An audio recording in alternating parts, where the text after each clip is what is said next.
ವೀಕ್ಷಕರಿಗೆಲ್ಲ ನಮಸ್ಕಾರ. ಇತ್ತೀಚೆಗೆ ನಮ್ಮನ್ನು ಅಗಲಿದ ಹಿರಿಯ ಕಲಾವಿದ ಎಸ್ ಉಮೇಶ್ ಅವ್ರ ಬಗ್ಗೆ ನನ್ನ ಒಡನಾಟದ ನೆನಪುಗಳನ್ನು ನಾನು ಹಂಚಿಕೊಳ್ತೇನೆ. ಎಸ್ ಉಮೇಶ್ ಅವರನ್ನು ಶಾಪಗ್ರಸ್ತ ಗಂಧರ್ವ ಅಂತ ಕರೆದಿದ್ದು ಡಾಕ್ಟರ್ ರಾಜ್ಕುಮಾರ್. ಸ್ವತಃ ಅವರ ಮಾತು ನನಗೆ ಹೇಳಿದರು. ರಾಜ್ಕುಮಾರ್ ಅವ್ರ ಮನೆಗೆ ನನ್ನ ಮೊಟ್ಟ ಮೊದಲು ಕರ್ಕೊಂಡು ಹೋಗಿದ್ದು ಎಸ್ ಉಮೇಶ್ ಅವರೇ. ಭಾಳ ಜನ ಅವ್ರ ಮನೆಗೆ ಕರ್ಕೊಂಡು ಹೋಗ್ತೀನಿ ಅಂತ ಅಂದಿದ್ರು. ಬಟ್ ಎಸ್ ಉಮೇಶ್ ಅವರೇ ನಾನು ಫಸ್ಟು ಅಣ್ಣವ್ರ ಮನೆಗೆ ಕರ್ಕೊಂಡು ಹೋಗಿದ್ದು. ಆಮೇಲೆ ಯಾವತ್ತೋ ಒಂದು ದಿವಸ ಅವ್ರ ವಿಷಯ ಬಂದಾಗ ಅಣ್ಣವರು ಅಂದರು, ನಿಜವಾಗ್ಲೂ ಒಂದು ಶಾಪಗ್ರಸ್ತ ಗಂಧರ್ವರು ಏನೇನೋ ಆಗಬೇಕಾಗಿತ್ತು, ಇನ್ನು 1 ಅಡಿ ಹೈಟ್ ಇದ್ದಿದ್ರೆ ಹೀರೋ ಆಗ್ಬಿಡೋರು. ಬಹಳ ಒಳ್ಳೆಯ ಗಾಯಕರು. ಮತ್ತು ನನಗೆ ಗೊತ್ತವರು ರಾಗಗಳನ್ನು ತುಂಬ ಚೆನ್ನಾಗಿ ಗುರುತಿಸೋರು, ಸ್ವರ ಸಂಯೋಜನೆ ಮಾಡೋರು. ಆಮೇಲೆ ಹಾರ್ಮೋನಿಯಮನ್ನಂತೂ ಬಹಳ ಅದ್ಭುತವಾಗಿ ನುಡಿಸೋರು, ಪೇಂಟಿಂಗ್ ಮಾಡೋರು, ಕೊಂಚ ಕಲಾವಿದರು, ಏನೆಲ್ಲ ಆಗಬಹುದಾದವರು. ಮತ್ತು ಬಹಳ ಒಳ್ಳೆಯ ಬರಹಗಾರ. ನನಗೆ ನಿಕಟವಾದ ಪರಿಚಯ ಇರೋದು ಬರವಣಿಗೆ. ಅದು ಎಸ್ ಉಮೇಶ್ ನನಗೆ ಪರಿಚಯ ಆಗಿದ್ದು ಒಂದು ಬಹಳ ವಿಶಿಷ್ಟ ಸಂದರ್ಭದಲ್ಲಿ. ಹಿರಿಯ ಪತ್ರಕರ್ತರಾದ ಡಾಕ್ಟರ್ ವಿಜಯ್ ಅವರು ಒಂದಿನ ಇದಕ್ಕಿದಂಗೆ ಫೋನ್ ಮಾಡಿದ್ರು. ನಾನು ಮಲ್ಲಿಗೆ ಮಾಸಪತ್ರಿಕೆಯಲ್ಲಿ ಕೆಲಸ ಮಾಡ್ತಾಯಿದ್ದೆ. ನಮ್ಮ ಉಮೇಶ್ ಅವ್ನ ಕಾದಂಬರಿ ಬರೆದು ಏನಂತೆ ಪ್ರಿಂಟ್ ಮಾಡ್ತೀರಾ ನೋಡಿ, ನಿಮಗೆ ಕೊಡೋಕ್ಕೆ ಹೇಳ್ತೀನಿ ಅಂತ ಅಂದರು. ಅಷ್ಟೊತ್ತಿಗಾಗಲೇ ಎಸ್ ಉಮೇಶ್ ಅವರ ಬಣ್ಣದ ಗಂಟೆ ಎನ್ನುವ ಆತ್ಮಚರಿತ್ರೆ ರೂಪ್ತಾರದಲ್ಲಿ ಬಂದಿತ್ತು. ಅದು ಓದಿದ್ದೆ. ನಂಗೆ ಅವ್ರು ಬರಹಗಾರರು ಅನ್ನೋದು ಗೊತ್ತಿತ್ತು.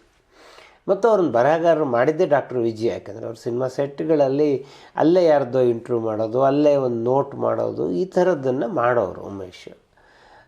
ಆಮೇಲೆ ವಿಜಯಮ್ಮ ಮಾತು ಆಡಿ 10 ನಿಮಿಷ ಆಗಿಲ್ಲ, ಉಮೇಶ್ ಬಂದೇ ಬಿಟ್ರು ಕಾದಂಬರಿ ಹಿಡ್ಕೊಂಡು. ನೋಡಿದ್ರೆ ಬಹಳ ದೊಡ್ಡ ಗಾತ್ರದ ಕಾದಂಬರಿ, ಬೊಂಬೆ ಆಟವಯ್ಯ ಅಂತ ಹೆಸರು. ನನಗೆ ಮೊದಲ ಸಲ ನೋಡಿದಾಗ ಖಂಡಿತ ಇದು ನಮ್ಮ ಪತ್ರಿಕೆಗೆ, ಯಾಕಂದರೆ ಅದು ಮಾಸಪತ್ರಿಕೆ ತಿಂಗಳಿಗೆ 1 ಬರುತ್ತೆ. ನೀವೊಂದು 12 ಸಂಚಿಕೆ ಹಾಕೋರು 1 ವರ್ಷ ಆಗೋಗ್ಬಿಡುತ್ತೆ. ಅದರ ಗಾತ್ರ ನೋಡಿದ್ರೆ ನಾನು 3 ವರ್ಷ ಪಬ್ಲಿಷ್ ಮಾಡಬೇಕಾಗಿತ್ತು. ಆಮೇಲೆ ಪಾಪ ಅಷ್ಟು ದೂರದಿಂದ ಹುಡ್ಕೊಂಬಂದೇನೆ ಎಸ್ ಉಮೇಶ್ ಅಂತ ಹಿರಿಯ ಕಲಾವಿದ. ನಾನು ಇಲ್ಲ ಅನ್ನೋದು ಬೇಡ ಅಂದರೆ, ಸರ್ ಕೊಟ್ಟೋಗಿರಿ ಸರ್, ಓದ್ತೀನಿ, ನಾನು ಓದಿದ್ಮೇಲೆ ಏನು ಮಾಡೋದು ಅಂತ ಹೇಳ್ತೀನಿ ಅಂತ ಅಂದೆ. ಆಮೇಲೆ ಓದಿದೆ. ನಾನು 2-3 ದಿನ ಕೂತ್ಕೊಂಡು ಓದಿದೆ. ಅದ್ರ ಭಾಳ ಸೊಗಸಾಗಿತ್ತು. ರಂಗಭೂಮಿಯಲ್ಲಿ ಅಭಿನಯಿಸಿದ, ರಂಗಭೂಮಿಯ ಭಾಳ ನಿಕಟ ಒಡನಾಟದಲ್ಲಿ ಇದ್ದ ಎಸ್ ಉಮೇಶ್ ಅವರು ರಂಗಭೂಮಿಯ ಒಂದು ವೃತ್ತಿ ರಂಗಭೂಮಿಯ ಏಳು ಬೀಳುಗಳನ್ನು ಇಟ್ಕೊಂಡು ಆ ಕಾದಂಬರಿಯನ್ನು ಬರೆದಿದ್ರು. ನನಗೆ ಇನ್ನೊಂದು ಬಹಳ ಕುತೂಹಲಕಾರಿಯಾದ ಸಂಗತಿ ಏನು ಅಂತಂದರೆ, ಈಗ ಸ್ವಪ್ನ ಸಾರಸ್ವತ ನೀವು ನೋಡಿದರೆ ಅದಕ್ಕೊಂದು ಫೋಟೋ, ಇಷ್ಟುದ್ದ ಟಿಪ್ಪಣಿಗಳು ಎಲ್ಲ ಇದೆ. ಈ ಬೊಂಬೆ ಆಟವಯ್ಯದಲ್ಲಿ ಹಾಗೆ ನೀವು ಅದೊಂದು ಘಟನೆ ಅಂತಂದರೆ ಅದಕ್ಕೆ H.K. ರಂಗನಾಥಿಂದ ಹಿಡಿದು ಕೆ ಮಳು ಸಿದ್ದಪ್ಪನವರಿಂದ ಹಿಡಿದು ರಂಗಭೂಮಿಯಲ್ಲಿ ಕೆಲಸ ಮಾಡಿದ ಪುಸ್ತಕಗಳು, ಆ ಪ್ಯಾರಾಗಳು, ಯಾರ್ಯಾರು ಕಲಾವಿದರು, ಅವ್ರ ಪರಿಚಯ ಇಷ್ಟೊಂದು ವಿವರವಾಗಿ ಇತ್ತು. ಅಂದರೆ ಒಂದು ಎಷ್ಟು ಆಳವಾದ ಸಂಶೋಧನೆ ಮಾಡಿದ್ದಾರೆ ಆ ಕ್ಷೇತ್ರದಲ್ಲಿ ಎಸ್ ಉಮೇಶ್ ಅನ್ನೋದು ಗೊತ್ತಾಗೋದು ಅದನ್ನು ಓದಿದ್ರೆ. ನಾನು ಉಮೇಶ್ ಖಾತೆ ನಂಗೆ ಬಹಳ ಇಷ್ಟ ಆಯಿತು. ಆದರೆ ಅಷ್ಟು ದುಡ್ಡು ನಾನು ಪ್ರಕಟ ಮಾಡೋಕ್ಕಾಗಲ್ಲ. ಆಮೇಲೆ ಟಿಪ್ಪಣಿಗಳು ಸಹಜವಾಗಿ ಮಲ್ಲಿಗೆಯಲ್ಲಿ ಪ್ರಕಟ ಮಾಡೋಕ್ಕಾಗ್ತಾ ಇರಲಿಲ್ಲ. ನಾನು ಹೇಳಿದೆ, ಸರ್ ನಾನು ಖಂಡಿತ ಪಬ್ಲಿಷ್ ಮಾಡ್ತೀನಿ ಇದನ್ನು, ಬಟ್ ಕತೆ ಅಷ್ಟೇ ಇಟ್ಕೊಳ್ತೀನಿ, ಕತೆನೂ ಕೆಲವು ಕಡೆ ನಾನು ರಿಪಿಟೇಷನನ್ನು ತೆಗೆದು ಚಿಕ್ಕದಾಗಿ ಪ್ರಿಂಟ್ ಮಾಡ್ತೀನಿ ನಾನು ಅಂತಂದೆ. ಪಾಪ ಅವ್ರು ಎಷ್ಟು ಸಹೃದಯ ಅಂದರೆ ಆಯಿತು ಸರ್ ಅಂತ ಒಪ್ಕೊಂಡ್ರು. ಬಟ್ ಅವ್ರಿಗೊಂದು ಮಾತು ಹೇಳಿದೆ, ಸರ್ ಚೆನ್ನಾಗಿಲ್ಲ ನಾನು ತೆಗಿತಾ ಇಲ್ಲ, ನೀವು ಇದನ್ನು ಪುಸ್ತಕ ಮಾಡುವಾಗ ಖಂಡಿತ ಇವೆಲ್ಲ ಭಾಗಗಳನ್ನು ಇಟ್ಕೊಳ್ಳಿ ಅಂಥೇಳಿ ಅದನ್ನು ಪುಸ್ತಕ ಮಾಡಿದ್ರು. ಅವ್ರು ಮುಂದೆ ಪುಸ್ತಕ ಮಾಡಿದಾಗ ಅದೆಲ್ಲ ಭಾಗಗಳನ್ನು ಇಟ್ಕೊಂಡ್ರು. ನನ್ನ ಹತ್ರ ಮುನ್ನುಡಿ ಕೂಡ ಬರ್ಸಿದ್ರು ಅವ್ರಿಗೆ. ಬೊಂಬೆ ಆಟವಯ್ಯ ಮಲ್ಲಿಗೆಯಲ್ಲಿ ಪ್ರಕಟವಾಗಿ ಸಾಕಷ್ಟು ಜನಪ್ರಿಯ ಕೂಡ ಆಯಿತು. ಬಹಳ ಜನ ಓದುಗರು ಅದನ್ನ ಇಷ್ಟಪಟ್ಟರು. ಆಮೇಲೆ ಭಾಳ ಜನ ಉಮೇಶ್ ಇಷ್ಟು ಚೆನ್ನಾಗಿ ಬರೀತಾರ ಅಂಥೇಳಿ ಆಶ್ಚರ್ಯನೂ ಪಟ್ಟರು. ಉಮೇಶ್ ಬರೆದಿದ್ದು ನೀವು ತಿದ್ದಿದ್ದೀರಾ, ನೀವು ನಿಮ್ಮ ಭಾಷೆಯಲ್ಲಿ ಬದಲಾಯಿಸಿದ್ದೀರಾ ಅಂತೆಲ್ಲ ಬಂದು ಕೇಳಿದವರಿದ್ದರು. ಆದರೆ ನಾನು ಹೇಳಿದೆ, ಒಂದು ಅಕ್ಷರ ನಾನು ತಿದ್ದಿಲ್ಲ, ಉಮೇಶ್ ಭಾಷೆನೇ ಅಷ್ಟು ಚೆನ್ನಾಗಿದೆ, ಅವ್ರ ಕನ್ನಡನೇ ಅಷ್ಟು ಅದ್ಭುತವಾಗಿದೆ ಅಂಥೇಳಿ. ಇನ್ನೊಂದು ಪ್ರಸಂಗ ನನಗೆ ಉಮೇಶ್ ಬಗ್ಗೆ ಆಗಿದ್ದು, ಶಬ್ದವೇದಿ ಸಿನಿಮಾ ಬಂದಾಗ, ನಾವು ಆಕಸ್ಮಿಕ ಸಿನಿಮಾ ಬಂದಾಗ ಮಲ್ಲಿಗೆನಲ್ಲಿ ಅದರ ರಾಜ್ಕುಮಾರ್ ಅವರ ಕವರ್ ಪಟ್ಟು ಮತ್ತು ಸಿನಿಮಾ ಹೇಗೆ ಬರುತ್ತೆ, ಯಾಕಂದ್ರೆ ನಮ್ಮದು ಮಾಸಪತ್ರಿಕೆ, ಅದರಿಂದ ದಿನಪತ್ರಿಕೆಯಲ್ಲಿ ಆಯಾಗಿನ ಸಿನಿಮಾ ಸುದ್ದಿಗಳೆಲ್ಲ ಬಂದುಬಿಡುತ್ತೆ. ಆದರೆ ಮಾಸಪತ್ರಿಕೆಯಲ್ಲಿ ನಿಮಗೆ ಆ ಸಿನಿಮಾ ಬರೋದಕ್ಕೆ ಮುಂಚೆ ನಾವೊಂದು ಕಲ್ಚರಲ್ ಡಾಕ್ಯುಮೆಂಟ್ ಮಾಡ್ಬೋದು, ಈ ಕಮರ್ಷಿಯಲ್ ಇಶ್ಯೂಗಳನ್ನೆಲ್ಲ ಬಿಟ್ಟು. ಆಕಸ್ಮಿಕದಲ್ಲಿ ನಾವು ಕೆಲಸ ಮಾಡಿದ್ವಿ. ಶಬ್ದವೇದಿ ಶುರುವಾದಾಗ ಹೀಗೆ ಮಾಡಬೇಕು ಅಂತ ಅಂದ್ಕೊಂಡು ನಾನು ಶಬ್ದವೇದಿ ಮೂಲ ಕಾದಂಬರಿಯನ್ನು ಬರೆದ ವಿಜಯ ಸಾಸ್ನೂರ್ ಸಾರನ್ನು ಕೇಳಿದೆ, ಒಂದು ಆರ್ಟಿಕಲ್ ಮಾಡಿಕೊಡಿ ಸರ್ ಅದರ ಕಾದಂಬರಿ, ನಿಮ್ಮನ್ನು ರಾಜ್ಕುಮಾರ್ ಹೆಂಗೆ ಸಂಪರ್ಕ ಮಾಡಿದ್ರು, ನೀವು ಹೆಂಗೆ ಒಪ್ಕೊಂಡ್ರಿ, ನೆಗೋಸಿಯೇಷನ್ ಏನಾಯಿತು, ಈ ಥರದೊಂದು ಕುತೂಹಲ ಮೂಡಿಸುವಂಥ ಆರ್ಟಿಕಲ್ಲು. ವಿಜಯ ಸಾಸ್ನವ್ರು ಕೂಡ ಒಪ್ಕೊಂಡ್ರು. ಸರಿ, ನಮಗೆ ಶಬ್ದವೇದಿ ಸ್ಟೀಲ್ಸನ್ನು ತರಿಸ್ಕೊಂಡೆ ನಾನು. ಮುಹೂರ್ತಕ್ಕಿಂತ ಮುಂಚೆ ಕೆಲವು ಸ್ಟೀಲ್ಗಳು ಬಿಟ್ಟಿರ್ತಾರಲ್ಲ, ಆ ಥರದೊಂದು ಸ್ಟೀಲ್ ತರಿಸ್ಕೊಂಡು ಕವರ್ ಪೇಜು ಡಿಸೈನ್ ಮಾಡಿ, ಸೊ ಈ ಶಬ್ದವೇದಿಗಷ್ಟೇ ನಾನು ಪೇಜ್ಗಳನ್ನು ಬಿಟ್ಕೊಂಡು ಸಂಚಿಕೆಯನ್ನು ಡಿಸೈನ್ ಮಾಡಿದ್ದೆ. ವಿಜಯ ಸಾಸ್ನವ್ರು ಇದ್ದಕ್ಕಿದ್ದಂಗೆ ಬೆಳಗ್ಗೆ ಫೋನ್ ಮಾಡಿ, ಇಲ್ಲ ಶ್ರೀಧರ್ ಮೂರ್ತಿ, ನಾನು ಬರೆಯೋಕ್ಕಾಗಲ್ಲ ಲೇಖನ, ನಂಗೆ ಕೆಲವು ಕಾರಣಗಳಿದೆ ಅಂತಂದರು. ಸೊ ಅದು ಅವರು ಬಹಳ IPS ಆಫೀಸರು, ಭಾಳ ಹಿರಿಯರು. ನಾನು ಅವ್ರನ್ನ ಏನು ಕಾರಣ ಅಂತಲೂ ಕೇಳೋ ಹಾಗಿಲ್ಲ. ನಾನು ಈ ಪೇಜ್ ಬಿಟ್ಕೊಂಡು ಕವರ್ ಪೇಜ್ ಮಾಡಿಸಿದ್ದೀನಿ, ಮುಂದಕ್ಕೂ ಹೋಗಬೇಕು ನಾನು. ನಂಗೆ ತಕ್ಷಣ ನೆನಪಾಗಿದ್ದು MS ಉಮೇಶ್ಗೆ ಹೇಳಿದೆ, ಸರ್ ಹೀಗೆ ಒಂದು ಆರ್ಟಿಕಲ್ ಶಬ್ದವೇದಿ ಮೇಲೂ ನೀವು ಅಭಿನಯಿಸ್ತಾ ಇದ್ದೀರಾ, ಒಂದು ಲೇಖನ ಮಾಡಿಕೊಡಿ ಸರ್, ನನಗೆ ಜನ ಕೇಳ್ತಾರೆ ಅಂತಂದೆ. ಉಮೇಶ್ ಹೇಳಿದ್ರು, ಇವತ್ತು ಮುಹೂರ್ತ ಇದೆಯಲ್ಲ ಶ್ರೀಧರ್ ಮೂರ್ತಿ, ನಾನು ಮುಹೂರ್ತದಲ್ಲಿ ಇರ್ತೀನಿ, ಒಂದು ಕೆಲಸ ಮಾಡ್ತೀನಿ, ನಾನು ಮುಹೂರ್ತದಲ್ಲೇ ಕುತ್ಕೊಂಡು ಲೇಖನ ಬರೆದು ತಲುಪಿಸ್ತೀನಿ, ಯಾಕೆ ನಂಗೆ ಡೆಡ್ಲೈನು, ನಾನು 26ಕ್ಕೆ ಇಶ್ಯೂ ಬರಬೇಕು.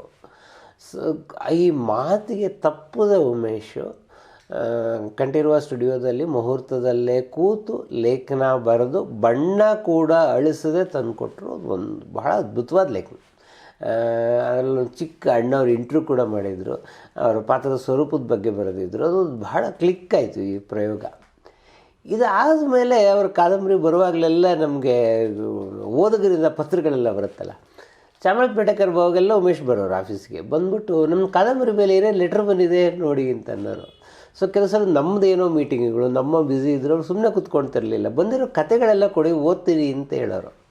ಆ ಕತೆಗಳನ್ನೆಲ್ಲ ಓದೋದ ಮೇಲೆ ಪ್ರತಿ ಕತೆಗೂ ಒಂದು ಟಿಪ್ಪಣಿ ಬರೆಯೋರು. ನನಗೆ ಎಷ್ಟು ಒಳ್ಳೆಯ ಇನ್ಸೈಟ್ಸ್ ಇದೆ ಅವರಿಗೆ ಅನ್ನೋದು ಖುಷಿಯಾಗಿದೆ. ಎಷ್ಟೊಂದು ನಮ್ಗೆ ಅದು ಉಪಯೋಗ ಕೂಡ ಬಂತದು. ಆಮೇಲೆ ಒಂದು ಸಲ ನಾವು ಪುಟ್ಟಣ್ಣ ಕಣಗಾಲ್ ಬಗ್ಗೆ ಒಂದು ಸ್ಪೆಷಲ್ ಇಶ್ಯೂ ಮಾಡೋಣ ಅಂತ ಅಂದ್ಕೊಂಡ್ವಿ. ಪುಟ್ಟಣ್ಣ ಕಣಗಾಲ್ ಸ್ಪೆಷಲ್ ಇಶ್ಯೂ ಅಂತಂದಾಗ ನಾನು ಫಸ್ಟು MS ಉಮೇಶ್ ಬಂದಾಗ ಪ್ರಸ್ತಾಪ ಮಾಡಿದೆ, ಸರ್ ನಾವು ಪುಟ್ಟಣ್ಣ ಕಣಗಾಲ್ ಸ್ಪೆಷಲ್ ಇಶ್ಯೂ ಮಾಡ್ತೀವಿ ಅಂತ. ಪುಟ್ಟಣ್ಣ ಕಣಗಾಲ್ ಅಂತಂದರೆ ಉಮೇಶ್ಗೆ ಬಹಳ ಪ್ರಿಯವಾದವರು, ಮತ್ತು ಅವ್ರನ್ನ ಕಥಾ ಸಂಗಮದ ಮೂಲಕ, ಮಕ್ಕಳ ರಾಜ್ಯದ ಮೂಲಕ ಇಂಟ್ರಡ್ಯೂಸ್ ಮಾಡೋದು ಅಂಥವ್ರು. ಮಾಡೋಣ ಅವ್ರ ಹತ್ರ ಬರ್ಸೋಣ, ಇವ್ರ ಹತ್ರ ಬರ್ಸೋಣ, ಅದ್ರ ಪ್ಲ್ಯಾನು ಇತ್ಯಾದಿ ಎಲ್ಲ ಬರೆದ್ರು. ಬಂದಮೇಲೆ ವಿಷ್ಣುವರ್ಧನ್ ಹತ್ರ ಆರ್ಟಿಕಲ್ ಮಾಡಿಸೋಣ, ಸರ್ ನನಗೆ ಅಂಥದ್ದೆಲ್ಲ ದೊಡ್ಡದು ಬೇಡ ಸರ್, ಪುಟ್ಟಣ್ಣ ಕಣಗಾಲ್ ಬಗ್ಗೆ ನೀವೊಂದು ಲೇಖನ ಬರ್ಕೊಡಿ, ನಾವು ಕಲ್ಚರಲ್ ಡಾಕ್ಯುಮೆಂಟ್ ಮಾಡ್ತೀವಿ. ಕೆ ಸತ್ಯನಾರಾಯಣ ವಿಮರ್ಶಾತ್ಮಕವಾಗಿ ಲೇಖನ ಬರೀತಿದ್ದಾರೆ. ಆಮೇಲೆ ಅವರು ಡಾಕ್ಟರ್ C ಸೋಮಶೇಖರ್ ಒಂದು ಲೇಖನ ಕೊಟ್ಟರು. ಹಿಂಗೆ ನಮ್ಗೆ ಅದು ಸಾಕು, ಅದು ಇಲ್ಲ ವಿಷ್ಣುವರ್ಧನ್ ಹತ್ರ ಅಂತ. ಅವರೇ ಹೋಗಿ ವಿಷ್ಣುವರ್ಧನ್ ಮನೆಗೆ ಹೋಗಿ ಡಿಕ್ಟೇಷನ್ ತೊಗೊಂಡು ಆರ್ಟಿಕಲ್ ಮಾಡ್ಕೊಂಡು ಬಂದರು. ಆಮೇಲೆ ಒಂದು ಸ್ವಲ್ಪ ದಿನ, ಒಂದು 2 ದಿನ ಆದಮೇಲೆ ಅಂಬರೀಷ್ ಅಣ್ಣ ಹತ್ರ ಬರ್ಸೋಣ ರೀ, ಭಾಳ ಪ್ರೀತಿಯಿಂದ ಬರ್ಕೊಡ್ತಾರೆ ಅಂದರು. ಸರ್ ಇದು ಯಾಕೋ ದೊಡ್ಡದು ಮಾಡ್ತಾಯಿದ್ರೆ ನೀವು ಅಂತಂದೆ. ಸರಿ, ಅಂಬರೀಷ್ ಹತ್ರ ಬರ್ಸಿದ್ರು. ಅವ್ರ ಮಗಳು ಒಂದಿನ ಬೆಳಗ್ಗೆ ಗಾಡಿ ತೊಗೊಂಡು ನಮ್ಮ ಆಫೀಸಿಗೆ ಬಂದರೆ ಅಂಬರೀಷ್ ಅಣ್ಣನ ಆರ್ಟಿಕಲ್ ಸಿಕ್ತು. ಇನ್ನೇನು ಇಶ್ಯೂ ಮುಗೀತಾ ಬಂತು, ಇನ್ನೊಂದು 4 ದಿನ ಫೈನಲ್ ಆಯಿತು. ಇದಕ್ಕಿದಂಗೆ MS ಉಮೇಶ್ ಒಂದು 3 ಗಂಟೆ ಹಂಗೆ ಮಧ್ಯೆ ದಡ ಬಂದ್ಬಿಟ್ಟು ಶ್ರೀಧರ್ ಮೂರ್ತಿಗಳು ಒಂದು ಗುಡ್ ನ್ಯೂಸ್ ಇದೆ. ಏನು ಅಂದ್ರೆ, ಈಗ ಅಣ್ಣವ್ರು ಒಪ್ಕೊಂಬಿಟ್ಟಿದ್ದಾರೆ ಪುಟ್ಟಣ್ಣ ಕಣಗಾಲ್ ಮೇಲೆ ಬರೆಯೋಕ್ಕೆ. ನಾನು ಒಂದೇ ಸಾರಿ ಇದು ಇಶ್ಯೂ ಈಗಲೇ ದೊಡ್ಡದಾಗಿದೆ, ಅಣ್ಣವ್ರ ಹತ್ರ ಯಾಕೆ ಸರ್, ಅಣ್ಣವ್ರ ಹತ್ರ ಬೇರೆ ಏನಾದರೂ ಬರೆಸ್ಬೋದು. ಇಲ್ಲ, ಅದು ಏನಾಯಿತು, ಮೊನ್ನೆ ಸಿಕ್ಕಿದ್ರು ಅಣ್ಣವರು, ಅವ್ರ ಹತ್ರ ಹೇಳಿದೆ ಹಿಂಗೆ ಪುಟ್ಟಣ್ಣ ಕಣಗಾಲ್ ಮೇಲೆ ಒಂದು ಇಶ್ಯೂ ಮಾಡ್ತಾಯಿದ್ವಿ ಅಂತ. ನಾನು ಮಾಡ್ತಾಯಿರ್ತೀನಿ ರೀ ಪುಟ್ಟಣ್ಣ ಮೇಲೆ ಅಂತಂದರು. ಆಮೇಲೆ ಸರಿ ಸರ್, ಈಗ ವಿಷ್ಣುವರ್ಧನ್ ಹತ್ರ ಬರ್ಸಿದ್ರೆ ಅಂಬರೀಷ್ ಅದೊಂದು ಆಗಿಬಿಡ್ಲಿ ಬಿಡಿ ಅಂತ ಅಂದೆ. ಆಮೇಲೆ ಒಂದು 2 ದಿನ ಬಿಟ್ಟು ಫೋನ್ ಮಾಡಿದ್ರು, ಇಲ್ಲ ಅಣ್ಣವ್ರು ಹೇಳ್ತಾರೆ ನೀವು ಬರ್ಬೇಕಂತೆ ಅಂತ ಹೇಳ್ಬಿಟ್ಟು. ನಾನು ಅಲ್ಲಿವರೆಗೂ ಉದಯ್ ಶಂಕರ್ ಕರ್ಕೊಂಡು ಹೋಗ್ತೀನಿ ಅಂದರು, ಜಯಗೋಪಾಲ್ ಕರ್ಕೊಂಡು ಹೋಗ್ತೀನಿ ಅಂದಿದ್ರು, ಆಗಿರಲಿಲ್ಲ. ಅಣ್ಣವ್ರನ್ನ ನಾನು ಎಲ್ಲೋ ಸೆಟ್ಟಲ್ಲಿ ಅಲ್ಲಿ ನೋಡಿದ್ಬಿಟ್ಟು ನೇರವಾಗಿ ಮುಖಾಮುಖಿ ಭೇಟಿ, ಅವ್ರ ಮನೆಗೆ ಹೋಗಿ ಭೇಟಿ ಮಾಡಿರಲಿಲ್ಲ. ಆಮೇಲೆ ಉಮೇಶ್ ಹೋದೆ. ನನಗೆ ಬಹಳ ಪರಮಾಶ್ಚರ್ಯ ಉಂಟು ಮಾಡಿದ್ದೇನೋ ಅಂದರೆ, ಅಣ್ಣವ್ರು ಶ್ರೀಧರ್ ಮೂರ್ತಿ ಗೊತ್ತು, ನಾನು ನಿಮ್ಮ ಲೇಖನಗಳನ್ನು ಓದಿದ್ದೀನಿ, ನಾನು ಹೇಳ್ದೆ ಉಮೇಶು, ಅದಕ್ಕೋಸ್ಕರ ನಾನು ನಿಮ್ಮನ್ನು ನೋಡಬೇಕು ಬನ್ನಿ ಅಂತ ಕರೆದೆ ಅಂತ. ನನಗೆ ಅಷ್ಟು ದೊಡ್ಡ ಕಲಾವಿದ ಆ ಸಹೃದಯತೆಯನ್ನು ಇಟ್ಕೊಂಡಿದ್ದಾರೆ ಅಂತ ಯೋಚನೆ ಮಾಡಿರಲಿಲ್ಲ. ಆಮೇಲೆ ಅಣ್ಣವರು ಏನು ಅಂದರೆ, ಸರ್ ನೀವು ಏನು ಹೇಳಿ ಸರ್ ಬರ್ಕೊಳ್ತೀನಿ, ನಾನು ಒಂದು ಸಲ ನಿಮಗೆ ತೋರಿಸ್ತೀನಿ ಅಂತಂದೆ. ಅಣ್ಣವರು ಸಾಕ್ಷಾತ್ಕಾರ, ಕರಡಿನ ಕರೆ, ಮಲ್ಲಮ್ಮನ ಪವಾಡದಿಂದ ಹಿಡಿದು ಪುಟ್ಟಣ್ಣ ಕಣಗಾಲ್ ಒಡನಾಟ ಮತ್ತು ಪುಟ್ಟಣ್ಣ ಕಣಗಾಲ್ ಅವರ ಮಹತ್ವ ಇದನ್ನು ಬಹಳ ಕಲ್ಚರಲಿ ಮಾತನಾಡಿದ್ರು. ಅದು ಬಹಳ ಒಳ್ಳೆ ಲಹರಿಲಿದ್ದರು. ಅಣ್ಣವ್ರು ಒಳ್ಳೆ ಲಹರಿಲಿದ್ದರು. ಒಂದು ಅರ್ಧ ಮುಕ್ಕಾಲು ಗಂಟೆ ಮಾತಾಡಿದ್ರು. ಅದನ್ನೊಂದು ಲೇಖನ ಮಾಡಿದೆ. ಲೇಖನ ಮಾಡಿದ್ಮೇಲೆ ನಾನು ಕೇಳಿದೆ ಅಣ್ಣವ್ರನ್ನ, ಒಂದು ಸಲ ತೋರಿಸ್ತೀನಿ ಸರ್ ನಿಮಗೆ ಪ್ರಿಂಟ್ ಮಾಡೋಕ್ಕೆ ಮುಂಚೆ ಅಂತ. ಪ್ರಿಂಟ್ ಮಾಡ್ಕೊಳೋಗ್ರಿ ಪರವಾಗಿಲ್ಲ ಅಂತಂದರು. ಬಟ್ ನಾನು ತೋರಿಸ್ಬಿಟ್ಟು ಹಾಕಿದೆ. ನನಗೆ ಬಹುಶಃ ಕನ್ನಡ ಪತ್ರಿಕೋದ್ಯಮದಲ್ಲಿ ರಾಜ್ಕುಮಾರ್, ವಿಷ್ಣುವರ್ಧನ್, ಅಂಬರೀಷ್ 3 ಜನರ ಲೇಖನ ಪ್ರಕಟವಾಗಿದ್ದು ಬಹುಶಃ ನಮ್ಮ ಮಲ್ಲಿಗೆ ಒಂದೇನೆ. ಈ ವಿಶಿಷ್ಟತೆಗೆ ಕಾರಣವಾದಂಥವರು MS ಉಮೇಶ್. ಆಮೇಲೆ ನಾನು ವಿವಿಧ ಭಾರತಿನಲ್ಲಿ ಸುವರ್ಣ ಚಿತ್ರ ಭಾರತಿ ಅಂತ ಒಂದು ಮಾಲಿಕೆ ಮಾಡ್ತಾಯಿದ್ದೆ. ಸುವರ್ಣ ಚಿತ್ರ ಭಾರತಿ ಮಾಲಿಕೆ ಮಾಡುವಾಗ MS ಉಮೇಶ್ ಇಂಟ್ರ್ಯೂ ಮಾಡ್ತೀನಿ. MS ಉಮೇಶು ನಾನು ರಂಗಗೀತೆಗಳು, ನರಸಿಂಹರಾಜು, ಬಾಲಕೃಷ್ಣ ಹಾಡ್ತಿದ್ದ ಹಾಡು ಅದನ್ನೆಲ್ಲ ಹಾಡ್ತೀನಿ ನಾನು, ನಂಗೆ ಹಾರ್ಮೋನಿಯಂ ಬೇಕು ಅಂತಂದರು. ಈ ಆಕಾಶವಾಣಿಯಲ್ಲಿ ಕೆಲವು ಸಮಸ್ಯೆಗಳಿದೆ. ಹಾರ್ಮೋನಿಯಮ್ಮು RJಗಳ ಕಂಟ್ರೋಲ್, ಅದಕ್ಕೊಂದು ಬೇರೆ ಡಿಪಾರ್ಟ್ಮೆಂಟ್ ಇದೆ. ಸೊ ಆ ಡಿಪಾರ್ಟ್ಮೆಂಟ್ ಅವರಿಗೆ ನಾವು ಮೊದಲೇ ಅಪ್ಲಿಕೇಶನ್ ಕೊಟ್ಟು ನಮಗೆ ಹಾರ್ಮೋನಿಯಂ ಬೇಕು ಅಂತ ಹೇಳಿ ಪರ್ಮಿಷನ್ ತೊಗೋಬೇಕು. ಅವರು ನಮಗೆ ಹಾರ್ಮೋನಿಯಂ ಕೊಟ್ಟು ಇಷ್ಟು ದಿನ ಇಂಥ ರೆಕಾರ್ಡಿಂಗ್ ಸ್ಟುಡಿಯೋಕ್ಕೆ ಅಂತೆಲ್ಲ ಇದೆಯಲ್ಲ, ಅದು ಪಕ್ಕಾ ಬ್ಯೂರೋಕ್ರಸಿ ಅದು. ಸೊ ನಾನು ಆ ಪ್ರಯತ್ನ ಪಟ್ಟರೂ ಕೂಡ ಹಾರ್ಮೋನಿಯಂ ಸಿಕ್ಕಲಿಲ್ಲ. ಉಮೇಶು ಬಹಳ ಪೇಚಾಡ್ಕೊಂಡು, ಶ್ರೀಧರ್ಮೂರ್ತಿಗಳು ಈ ಹಾಡೆಲ್ಲ ಸುಮ್ಮನೆ ಹಿಂಗೆ ಹೇಳೋದಲ್ಲ, ಇದು ಹಾರ್ಮೋನಿಯಂ ಜೊತೆಗೆ ಹಾಡಬೇಕು ಅಂತೇಳಿ ಭಾಳ ಒಳ್ಳೆಯ ಇಂಟರ್ವ್ಯೂ ಆಯಿತು. ಇದಾದ ಮೇಲೆ ನಾನು ಅಂತಿದ್ದೆ, ಅಂದರೆ ಅವರ ಒಟ್ಟು ಯಾನವನ್ನು ನಾವು ಎಲ್ಲೋ ಮಾಡಬೇಕು ಅಂಥೇಳಿ ನರಹರಿ ರಾಯರು ಸುಚಿತ್ರಾ ಫಿಲಮ್ ಸೊಸೈಟಿಯಲ್ಲಿ ಒಂದು ಕಾರ್ಯಕ್ರಮ ಮಾಡಿದ್ರು. ಅವಾಗ MS ಹೇಳಿದ್ರಂತಿಲ್ಲ, ಶ್ರೀಧರ್ಮೂರ್ತಿ ನಾನು ಇಂಟರ್ವ್ಯೂ ಮಾಡಲಿ ಅಂತ ಹೇಳಿ ನಾನು ಅವರ ಇಂಟರ್ವ್ಯೂ ಮಾಡಿದೆ. ಇಂಟರ್ವ್ಯೂ ಮಾಡುವಾಗ MS ಉಮೇಶು ಇದನ್ನು ಹಾರ್ಮೋನಿಯಮನ್ನು ಇಟ್ಕೊಂಡು ಅವರು ಇಡೀ ಜೀವನ ಯಾನವನ್ನು ಬಹಳ ಅದ್ಭುತವಾಗಿ ಕಾರ್ಯಕ್ರಮದಲ್ಲಿ ಕಟ್ಟಿಕೊಟ್ರು. ಆಮೇಲೆ ಅವರ ಇಡೀ ಕಾರ್ಯಕ್ರಮ ಮುಗಿಸಿದ್ದೇ ಅಂಕದ ಪರದೆ ಜಾರಿದ ಮೇಲೆ ನಾಟಕವಿನ್ನು ಉಳಿದಿಹುದೆ ಎನ್ನುವುದರ ಮೂಲಕ. ಅವರ ಇಡೀ ಕಲ್ಪನೆ ಆ ಥರದಲ್ಲಿ ಇತ್ತು. ನಾನು ಇದಾದಮೇಲೆ ಎಷ್ಟೋ ವರ್ಷ ಆದಮೇಲೆ ಒಂದು ಸಲ ಅಣ್ಣವರು ಮನೆಯಲ್ಲಿ ಸುಮ್ಮನೆ ಕೂತ್ಕೊಂಡು ಏನೋ ಮಾತಾಡ್ತಾ ಇದ್ದಾಗ ಅಣ್ಣವರು ಒಂದು ಮಾತು ಹೇಳಿದ್ರು,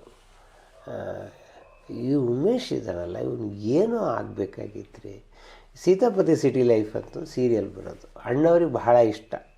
ಅಣ್ಣವರು ಅದರಲ್ಲಿ ಉಮೇಶ್ ಮಾಡೋ ಆ್ಯಕ್ಟಿಂಗನ್ನಲ್ಲಿ ಇವ್ರು ಮಾಡಿ ತೋರಿಸೋರು, ಅದು ಬಹಳ ಅದನ್ನು ಅನುಭವಿಸಿದ್ದೀನಿ ಆನಂದನ. ಆಮೇಲೆ ನೋಡಿ, ಅವನು ಶ್ರುತಿ ಸೇರಿದಾಗದಲ್ಲಿ ಬೊಂಬೆ ಆಟವಯ್ಯ ಹಾಡಿಗೆ ಆ್ಯಕ್ಷನ್ ಮಾಡಿದ್ದಾನೆ. ಭಾಳ ಜನ ಅದು ಕಾಮಿಡಿ ಅಂತ ಅಂದ್ಕೊಂಡಿದ್ದಾರೆ. ಬರೀ ಕಾಮಿಡಿ ಅಲ್ಲ, ಅವ್ನು ತಾಳ ಹಾಕೋ ಕ್ರಮ ನೋಡಿ, ಅದರಲ್ಲಿ ಅವನಿಗೆ ಎಷ್ಟು ಶಾಸ್ತ್ರೀಯ ಸಂಗೀತ ಗೊತ್ತು ಅನ್ನೋದು ಗೊತ್ತಾಗುತ್ತೆ. ಶಾಪಗ್ರಸ್ತ ಗಂಧರ್ವರೇ ಅವರು ಇದೇ ಮಾತು ಅಣ್ಣವ್ರು ಹೇಳಿದ್ದಾರೆ, ಶಾಪಗ್ರಸ್ತ ಗಂಧರ್ವ ಅವರು ಅಂತ ಹೇಳಿದಂಗೆ. ಉಮೇಶ್ ನಾನು ಬಹಳ ಹತ್ತಿರದಿಂದ ನೋಡಿರೋದ್ರಿಂದ ಅವರು ಈ ಶಾಪಗ್ರಸ್ತ ಗಂಧರ್ವ ಅನ್ನೋದು ಬಹಳ ಮಟ್ಟಿಗೆ ನಿಜ. ಕಡು ಬಡತನದಲ್ಲಿ ಹುಟ್ಟಿ ಬಂದಂಥವರು, ತೊಟ್ಲು ಕೂಸಾದಾಗಲೇ ಅಭಿನಯಿಸೋದಕ್ಕೆ ತೊಡಗಿದವರು, ಆಮೇಲೆ ಬಾಲನಟನಾಗಿ ಬಂದವರು. ಮಕ್ಕಳ ರಾಜ್ಯ ಸಿನಿಮಾ ಬಹಳ ಆಕಸ್ಮಿಕವಾಗಿ ಅವರಿಗೆ ಸಿಕ್ಕು ಬಾಲನಟನಾಗಿ ಎಂಟ್ರಿ ತೊಗೊಂಡ್ರೂ ಕೂಡ ಹೆಚ್ಚು ಬಾಲನಟನ ಪಾತ್ರಗಳು ಸಿಗದೆ ಮತ್ತೆ ರಂಗಭೂಮಿಯಲ್ಲಿ ಚಿತ್ರಕಲಾವಿದ MS ಉಮೇಶ್ ಅನುಭವಿಸಿದ್ದಾರೆ ಅಂತೇಳಿ ಕಂಪ್ನಿಯವ್ರು ಲಾಭ ಮಾಡಿಕೊಂಡ್ರು, ಇವರಿಗೇನು ಲಾಭ ಸಿಕ್ಕಲಿಲ್ಲ. 15-16 ವರ್ಷ ಆಯಿತು. ಇನ್ನು 2 ಅಡಿ ಉದ್ದಾಗಿದ್ದರೆ ಹೀರೋ ಆಗಿಬಿಡೋರು. ಎತ್ತರ ಆಗಲಿಲ್ಲ ಅನ್ನುವ ಕಾರಣಕ್ಕೆ ಇವರಿಗೆ ಪೋಷಕ ಪಾತ್ರಗಳು ಸಿಗೋದಕ್ಕೆ ಶುರುವಾಯಿತು. ಮತ್ತೆ ಎಂಟ್ರಿ ಅಂತ ಬಂದಿದ್ದು ಅವರಿಗೆ ಕಥಾ ಸಂಗಮದ ಮೂಲಕ. ಅದರಲ್ಲೊಂದು ಬಹಳ ತಮಾಷೆ ಘಟನೆ ಉಮೇಶ್ ಯಾವಾಗಲೂ ಹೇಳೋರು, ಅದು ಅವರು ಬರ್ಕೊಂಡಿದ್ದಾರೆ ಅವರ ಆಟೋಬಯೋಗ್ರಫಿಯಲ್ಲಿ. ಇದು ಬಾಲನಟ ಮಕ್ಕಳ ರಾಜ್ಯದಲ್ಲಿದ್ದು ಉಮೇಶೇ ಇದರಲ್ಲಿ ಅಭಿನಯಿಸ್ತಿದ್ದಾನೆ ಎನ್ನುವ ಕಾರಣಕ್ಕೆ ಪುಟ್ಟಣ್ಣ ಕಣಗಲ್ಲು ಅದರ ಟೈಟ್ಲ್ ಕಾರ್ಡ್ನಲ್ಲಿ ಮಾಸ್ಟರ್ ಉಮೇಶ್ ಅಂತ ಹಾಕಿದರು. ಆಮೇಲೆ ಹಾಗೆ ಪ್ರೆಸ್ ಕಾನ್ಫರೆನ್ಸಲ್ಲಿ ಕೂಡ ಹೇಳಿದರು. ಆಮೇಲೆ ಆ ಚಿತ್ರದ ಅಭಿನಯಕ್ಕೆ ಅವರಿಗೆ ಶ್ರೇಷ್ಠ ಪೋಷಕ ನಟ ರಾಜ್ಯ ಪ್ರಶಸ್ತಿ ಬಂತು. ರಾಜ್ಯ ಪ್ರಶಸ್ತಿಯಲ್ಲಿ ಮಾಸ್ಟರ್ ಉಮೇಶ್ ಅಂತಲೇ ಚೆಕ್ ಮಾಡಿದ್ರು. ಅವರು ಬ್ಯಾಂಕಿಗೆ ತೊಗೊಂಡೋದ್ರೆ ಅವ್ರಿಗೇನು ಇಷ್ಟು ದೊಡ್ಡವರಾಗಿದ್ದಾರೆ, ನೀವು ಹೆಂಗ್ರಿ ಮಾಸ್ಟರ್ ಆಗ್ತೀರಿ, ಈ ಚೆಕ್ ಪಾಸ್ ಮಾಡೋಕ್ಕಾಗಲ್ಲ.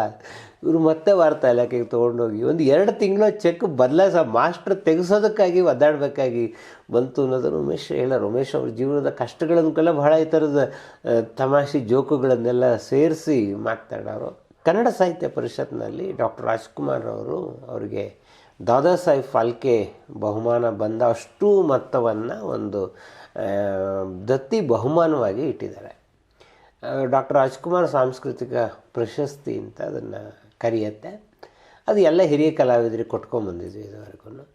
ಸೊ ಒಂದು ಸಲ ಮೀಟಿಂಗಲ್ಲಿ ಚರ್ಚೆ ಮಾಡುವಾಗ ನಾನು ಹೇಳಿದೆ, ಇದು ಉಮೇಶಿಗೆ ಕೊಡಬೇಕು, ಅವ್ರಿಗೆ ಅಗತ್ಯ ಇದೆ, ಹಣದ ಅಗತ್ಯ ಇದೆ, ಮತ್ತು ರಾಜ್ಕುಮಾರ್ ಜೊತೆ ಬಹಳ ನಿಕಟವಾಗಿದ್ದವರು, ಅವ್ರಿಗದು ಆಗತ್ತೆ ಅಂತೇಳಿ. ಚಿನ್ನೇಗೌಡರಿದ್ದರು ಆ ಸಭೆಯಲ್ಲಿ, ಅಣ್ಣವ್ರ ಫ್ಯಾಮಿಲಿ ಪರವಾಗಿ.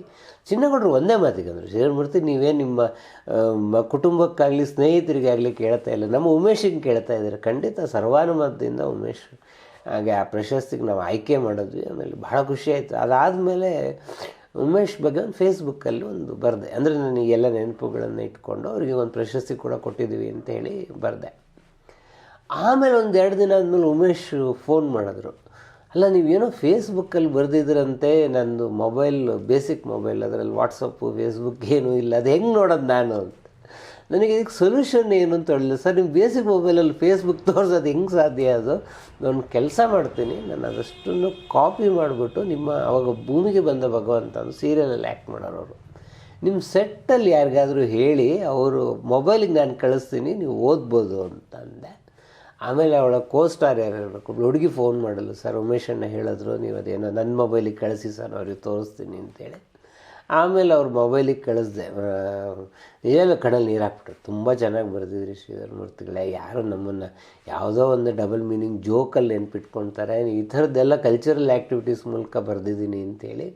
ಉಮೇಶ್ ಬಹಳ ನನ್ನ ಈ 30 ವರ್ಷದ ಒಡನಾಟದಲ್ಲಿ ಅತ್ಯಂತ ಪ್ರೀತಿಯನ್ನು ಕೊಟ್ಟಂಥವ್ರು. ಅವ್ರು ಯಾವಾಗಲೂ ನನ್ನ ಕನ್ನಡ ಸಾಹಿತ್ಯ ಪರಿಷದಲ್ಲಿ ಮಾತನಾಡುವಾಗಲೂ ಅದೇ ಮಾತು ಹೇಳಿದ್ರು, ನಮ್ಮ ಮಲ್ಲಿಗೆ ಶ್ರೀಧರ್ ಇದ್ದಾರಲ್ಲ ಅಂತೇಳಿ. ಇವತ್ತು ಮಲ್ಲಿಗೆಯೂ ಇಲ್ಲ, ಉಮೇಶು ಇಲ್ಲ, ಅಂಕದ ಪರದೆ ಜಾರಿ ಬಿದ್ದಿದೆ. ಅವರ ನೆನಪುಗಳು ನಮ್ಮ ಜೊತೆಗೆ ಉಳ್ಕೊಂಡಿದೆ. MS ಉಮೇಶ್ ನೋಡೋದಕ್ಕೆ ನಮಗೆ ಹಾಸ್ಯ ಈ ಥರದ ಮೂಲಕ ಗೊತ್ತಾಗ್ತಾರೆ. ಆದರೆ ಅವರು ರಂಗಭೂಮಿಯಲ್ಲಿದ್ದರು, ಸಿನಿಮಾದಲ್ಲಿದ್ದರು, ಕಿರುತೆರೆಯಲ್ಲಿ ಅಭಿನಯಿಸ್ತಾ ಇದ್ದರು. ಎಲ್ಲ ಕಡೆಗೂ ಅವ್ರು ಹೇಳೋರು, ನನಗೆ 3 ಕಡೆನೂ ಒಂದೇ ಅನುಭವ ಆಗಿರೋದು ಶ್ರೀಧರಮೂರ್ತಿಗಳಿಗೆ, ಯಾರೂ ಹೇಳಿದ ಟೈಮಿಗೆ ದುಡ್ಡು ಕೊಡಲ್ಲ, ಹೇಳಿದಷ್ಟು ದುಡ್ಡು ಕೊಡಲ್ಲ. ಅದು ಬಹುಶಃ ಎಲ್ಲ ಕಲಾವಿದರ ಕಷ್ಟನೂ ಉಮೇಶ್ ಅನುಭವಿಸಿದರು. ಕಥಾ ಸಂಗಮ ಆದಮೇಲೆ ಅವ್ರಿಗೊಂಥರ ಸೆಕೆಂಡ್ ಲೈಫು ಸಿನಿಮಾದಲ್ಲಿ ಸಿಕ್ತು ಅಂತ ಹೇಳ್ಬೋದು. ಆದರೆ ಈ ಸೆಕೆಂಡ್ ಲೈಫಲ್ಲಿ ಕೂಡ ಏನಾಯಿತು ಅಂತಂದರೆ, ಅದು ಎಸ್ಪೆಷಲಿ ಗೋಲ್ಮಾಲ್ ರಾಮಕೃಷ್ಣ ಎಲ್ಲ ಬಂದ ಮೇಲೆ ಭಾಳ ಡಬಲ್ ಮೀನಿಂಗ್ ಜೋಕುಗಳಿಗೆ ಉಮೇಶನ್ನು ಬಳಸ್ಕೊಳ್ಳೋಕೆ ಶುರು ಮಾಡಿದ್ರು. ಉಮೇಶ್ ಅಂತ ಭಾಳ ಸಹೃದಯ ಕಲಾವಿದನ್ನು ಅವರು ಯಾವುದೋ ಒಂದು ಸಿನಿಮಾ ಹೇಳ್ತಾಯಿದ್ರು. ಅವರು ಬಹಳ ಬೇಸರದಿಂದ ಇನ್ಸಿಡೆನ್ಸ್ ಹೇಳೋರು. ಬಹಳ ದೊಡ್ಡ ಕಲಾವಿದ ಅವರು. 14 ವರ್ಷ ಆ ಹುಡುಗಿಗೆ, ಅವಳು ರೇಪ್ ಸೀನು ಇವರು ಮಾಡಬೇಕು. ಆ ಹುಡುಗಿ ಚಿಕ್ಕಂದ್ರಿಂದ ಅವ್ರ ಕಣ್ಣು ಮೇಲೆ ಬೆಳೆದಂಥ ಹುಡುಗಿ ಅವಳು ಬಹಳ ಆಸೆಯಿಂದ ಸಿನಿಮಾಕ್ಕೆ ಅಂತ ಬಂದಿದ್ದಾಳೆ. ಸೊ ಅವಳು ಎದುರಿಸ್ತಿರೋ ಫಸ್ಟ್ ಶಾಟು ಇವ್ರು ರೇಪ್ ಮಾಡಬೇಕು, ಉಮೇಶ್ ರೇಪ್ ಮಾಡಬೇಕು ಆ ಹುಡುಗಿನ. ಅವರು ಅಂದರು, ಸರ್ ಇದನ್ನ ಕೈಲಿ ಮಾಡೋಕ್ಕಾಗಲ್ಲ, ಬಿಟ್ಬಿಡಿ ಅಂತ. ಅವ್ರು ನಿರ್ಮಾಪಕರಿಗೆ ಎತ್ತಾಕಳ್ರಿ, ಹುಡುಗಿ ಅಲ್ವೇನ್ರಿ ಅಂತ ಒಂಥರ ಭಾಳ ಡಬಲ್ ಮೀನಿಂಗಲ್ಲಿ ಮಾತನಾಡಿದಾಗ ಉಮೇಶು ಬಹುಶಃ ಅದು 2 ದಿನಕ್ಕೆ ನಂಗೆ ಸಿಕ್ಕಿದ್ರು ಈ ಶೂಟಿಂಗ್ ಆದಮೇಲೆ. ಸಾಕು ಶ್ರೀಧರಮೂರ್ತಿಗಳೇ, ನನಗೂ ಮಗಳಿದ್ದಾಳೆ ಮನೆಯಲ್ಲಿ, ಈ ಥರದ ಪಾತ್ರಗಳನ್ನೆಲ್ಲ ಮಾಡ್ಕೊಂಡು ನಾನು ಜೀವನ ಮಾಡ್ಬೇಕಾ ನಾನು ಅನಿಸೋದು. ಅಂದರೆ ಚಿತ್ರರಂಗ ಅವ್ರನ್ನ ಹೀಗೆ ಬಳಸ್ಕೊಳ್ತು. 2 ಬಹಳ ದೊಡ್ಡ ಕನಸಿತ್ತು ಅವ್ರಿಗೆ. ಮಗನ ಫೋಟೋ ಎಲ್ಲ ನಾವು ಮಲ್ಲಿಗೆಯಲ್ಲಿ ಹಾಕಿದ್ವಿ. ಮಗ ಹೀರೋ ಆಗೋದಕ್ಕೆ ರೆಡಿಯಾಗಿದ್ದ, ಅವನು ಅಷ್ಟು ಸ್ಮಾರ್ಟಾಗಿ ಕೂಡ ಇದ್ದ, ಹೀರೋ ಆಗ್ತಾನೆ ಮಗ ಅಂತ ಹೇಳಿ ಅವ್ರು ಬಹಳ ಆಸೆ ಇಟ್ಕೊಂಡಿದ್ರು. ಒಂದು ರೈಲ್ವೆ ದುರಂತದಲ್ಲಿ ಮಗನವರು ಕಳ್ಕೊಂಡ್ರು. ಅವತ್ತು ಭಾನುವಾರ ಮಗನ ಅಂತ್ಯಕ್ರಿಯೆ ಮಾಡೋದಕ್ಕೆ ಕೂಡ ಅವ್ರ ಹತ್ರ ದುಡ್ಡು ಇರಲಿಲ್ಲ, ಬ್ಯಾಂಕ್ ಡ್ರಾ ಮಾಡೋಕ್ಕಾಗ್ತಾ ಇರಲಿಲ್ಲ. ಯಾರೋ ಸ್ನೇಹಿತರು ಸಹಾಯ ಮಾಡಿದ್ರು. ನೋಡಿ ಶ್ರೀಧರಮೂರ್ತಿಗಳೇ, ಮಗ ಸಾಯೋದು ಭಾನುವಾರ ಸತ್ತ ನನಗೆ ಅಂತ ಭಾಳ ದುಃಖದಿಂದ ಹೇಳೋರು. ಕುಟುಂಬದಲ್ಲಿ ಮುಂದೆ ಅವ್ರಿಗೆ ಬೇರೆ ಬೇರೆ ಥರದ ಸಮಸ್ಯೆಗಳು ಬಂತು. ಕೊನೆಯವರೆಗೂ ಕೂಡ ಕಷ್ಟದಲ್ಲೇ ಅವರು ಬದುಕಬೇಕಾದಂಥದ್ದು ಒಂದು ಅನಿವಾರ್ಯತೆ ಬಂತು. ನನಗೆ ಬಹಳ ಮನಸ್ಸಲ್ಲಿ ನಿಲ್ಲೋದೇನು ಅಂದರೆ, ಈ ಎಲ್ಲ ಕಷ್ಟಗಳ ಜೊತೆಗೆ ಅವ್ರು ನಮ್ಮನ್ನು ನಗಿಸ್ತಾ ಬಂದರು. ನೋವನ್ನು ನುಂಗಿದ ನೀಲಕಂಠ ಅಂತ ನಾನು ಮಲ್ಲಿಗೆಯಲ್ಲಿ ಅವ್ರ ಬಗ್ಗೆ ಬರೆದಿದ್ದೆ. ಅವ್ರಿಗೆ ಬಹಳ ಅದು ಇಷ್ಟವಾದ ರೂಪಕ ಅದು. ನೋವನ್ನು ನುಂಗಿದ ನೀಲಕಂಠ ಆಗಿ ಉಮೇಶ್ ನಮ್ಮ ಮನಸ್ಸಲ್ಲಿ ಉಳ್ಕೊಂಡ್ರು. ನನಗೆ ಅವರ ಹಾಸ್ಯ, ಅವರ ಸಿನಿಮಾ ಈ ಥರದ್ದೆಲ್ಲರೂ ಮಾತಾಡ್ತಾರೆ. ಆದರೆ ಅವರು ಬಹಳ ಬೇಸರ ಆಗಿ ನನ್ನ ಮಲ್ಲಿಗೆ ಆಫೀಸಲ್ಲಿ ಬಂದು ಕೂತ್ಕೊಂಡು ಕೆಲವು ನೋವಿನ ಚಿತ್ರರಂಗದ ಘಟನೆಗಳನ್ನು ಹೇಳೋರು. ನಂಗೆ ಅವಾಗ ಅನಿಸೋದು, ಅಂದರೆ ನಮ್ಮ ಚಿತ್ರರಂಗ ಹಿರಿಯ ಕಲಾವಿದರನ್ನು ಯಾಕಿಷ್ಟು ಕೀಳಾಗಿ ನೋಡುತ್ತೆ, ಯಾಕಿಷ್ಟು ಅವ್ರ ಮನಸ್ಸಿಗೆ ನೋವನ್ನು ಕೊಡುತ್ತೆ ಅಂಥೇಳಿ ಬಹುಶಃ ಈ 20 ವರ್ಷದೆಲ್ಲ ಪರಿಸ್ಥಿತಿ ಇನ್ನಷ್ಟು ಕೆಟ್ಟದಾಗಿದೆ. ಅಣ್ಣವ್ರು ಕೂಡ ಒಂದು ಮಾತು ಹೇಳೋರು, ಬಹುಶಃ ಉಮೇಶ್ ಈ ಭೂಲೋಕದಲ್ಲಿರೋರ್ಗಂತೂ ಖುಷಿ ಪಡಲ್ಲ ರೀ, ಅವನು ಗಂಧರ್ವ ಲೋಕದಿಂದ ಬಂದವನು, ಅಲ್ಲೋದಾಗಾರು ಸಂತೋಷವಾಗಿರ್ತಾನೆ ಏನೋ ಅಂಥೇಳಿ. ಬಹುಶಃ ಈಗ ಹಾಗೆ ಅಂದ್ಕೋಬೇಕು. ಈ ಭೂಲೋಕದ ಕಷ್ಟಗಳನ್ನೆಲ್ಲ ಅವ್ರು ಕಳ್ಕೊಂಡು ಮೇಲಕ್ಕೆ ಹೋಗಿದ್ದಾರೆ. ಆ ಗಂಧರ್ವ ಲೋಕದಲ್ಲಾದರೂ ಈ ಶಾಪ ಎಲ್ಲ ಕಳ್ಕೊಂಡು ಅವ್ರು ಸಂತೋಷವಾಗಿರಲಿ ಅಂತ ನಾನು ಆಸೆ ಪಡ್ತೇನೆ.